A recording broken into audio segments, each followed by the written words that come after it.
All right, Chelsea fans, what's up? We're back with another match review. It's Leicester City versus Chelsea, back in the Premier League action. Coming at you with the match review. We're going to talk about Conor Gallagher.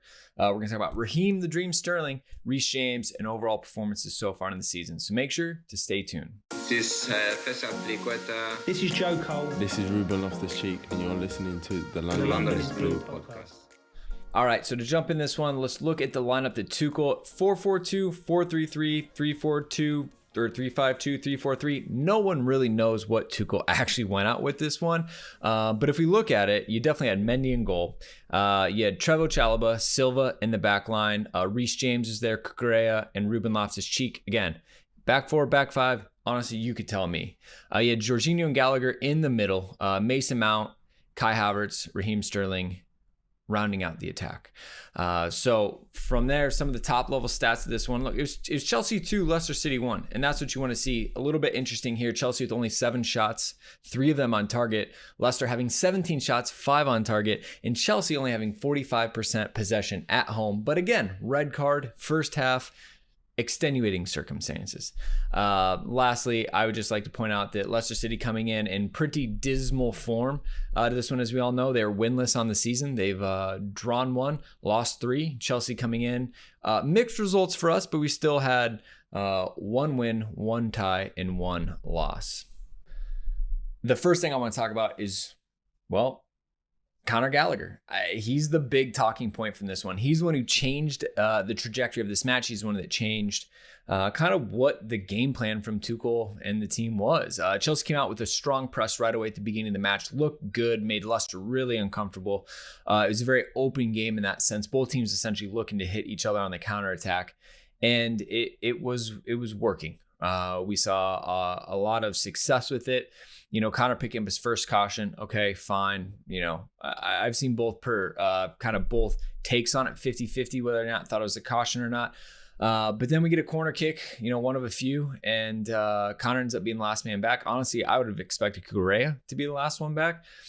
And we just get ourselves in a terrible situation. And Conor, showing a little bit of inexperience, making the professional foul at midfield. But like, what's he supposed to do? What's he thinking in that point?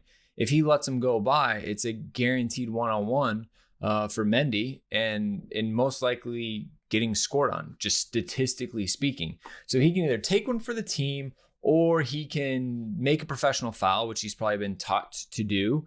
And he just forgot he had that first caution, or he made the decision that it was better he take that second yellow, stop them from scoring and let the team do the hard work the rest of the match.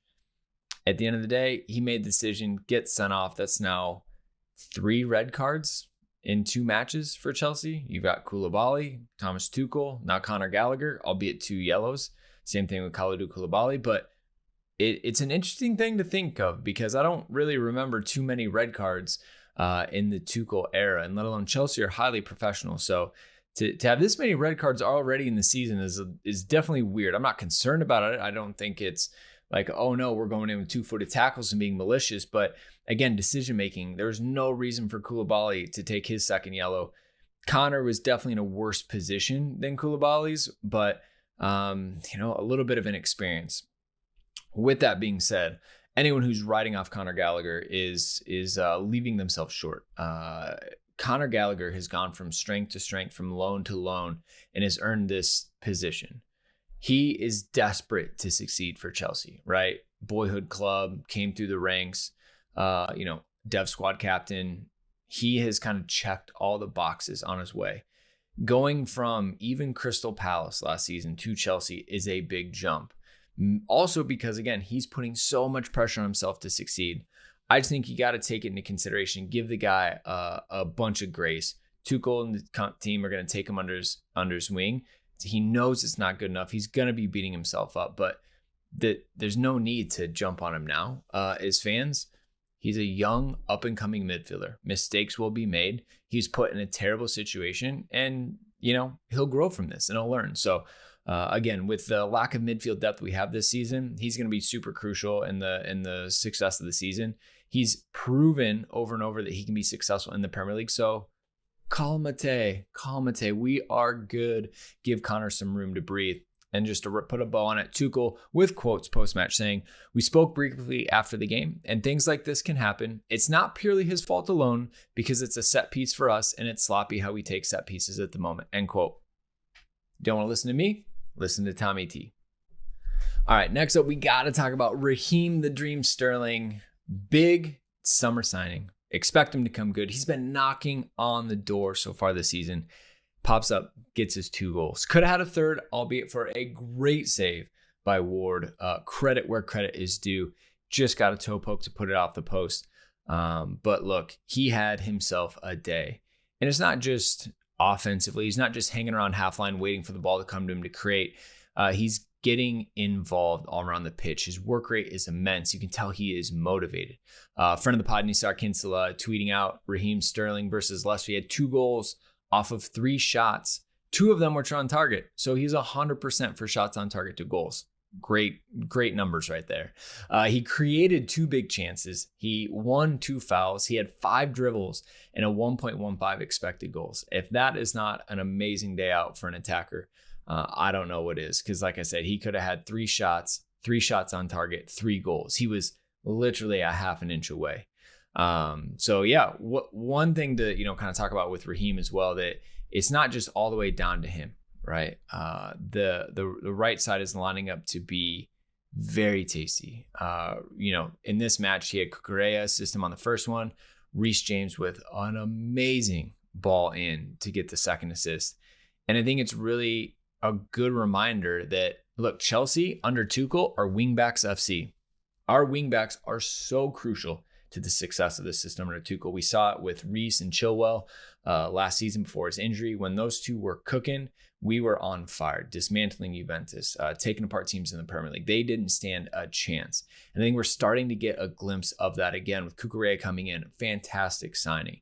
And Raheem is getting himself in these situations to benefit from the energy and the pace and the crossing of these 2.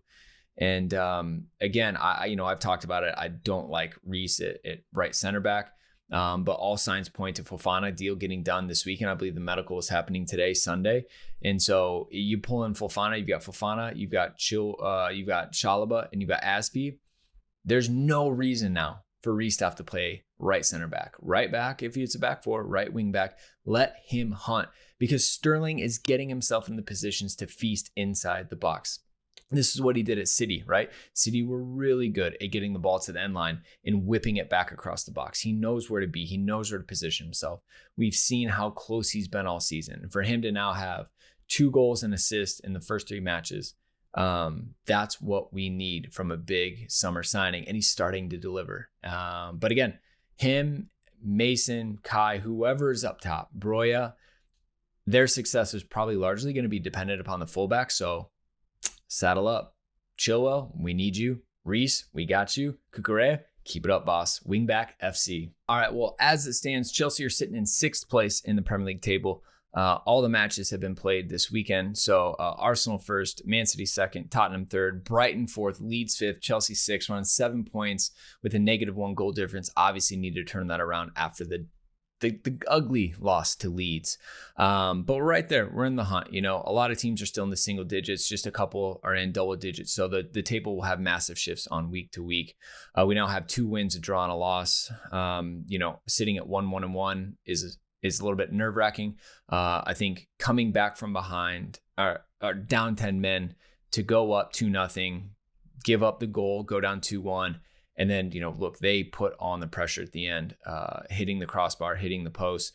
I think that, we showed a lot of resiliency in this team, a lot of fight. There are times in this match you forgot we were even down a man. Chelsea were going toe-to-toe with Leicester, albeit they're in last place right now. But that is their problem, not ours. We had to deal with adversity today, and the team did. So, again, going from 1-1-1 to 2-1-1 is much better. Only 1 win away from the top 4. Which you feel like is pretty reasonable. The tricky part now is that there are no more 6 days off between matches until the World Cup. We have a match every 3 to 4 days. The next one being Southampton on Tuesday. So Southampton, they're in interesting form. They've got 1 win, 1 loss, 2 losses. They are down in 13th place as it stands. Their season got off to an interesting start as well. Getting smashed by Tottenham 4-1. They drew Leeds 2-2. They beat Leicester City 2-1. And, they just lost to Man United 1-0. So definitely a team we need to go out and win. I think we're going to start to see a little bit more rotation as well from Tuchel because, again, you got to manage the squad. So let us know what you thought about the match. How are the performances? Did we miss anyone? Yes, Thiago Silva was amazing. Credit where credit's due. But look, we have a way more in-depth coverage of this match coming at you on our podcast. Subscribe, Spotify, Apple Podcasts, anywhere you get them. Ollie Glanville was the guest this week. He was in the stadium at Stamford Bridge for this match. You're not going to miss it. It's over an hour of analysis on this one. But anyways, this is just our quick match recap for YouTube. Subscribe. Please comment who you thought was the man of the match. But until then, we'll be back after Southampton. Take care, Chelsea fans.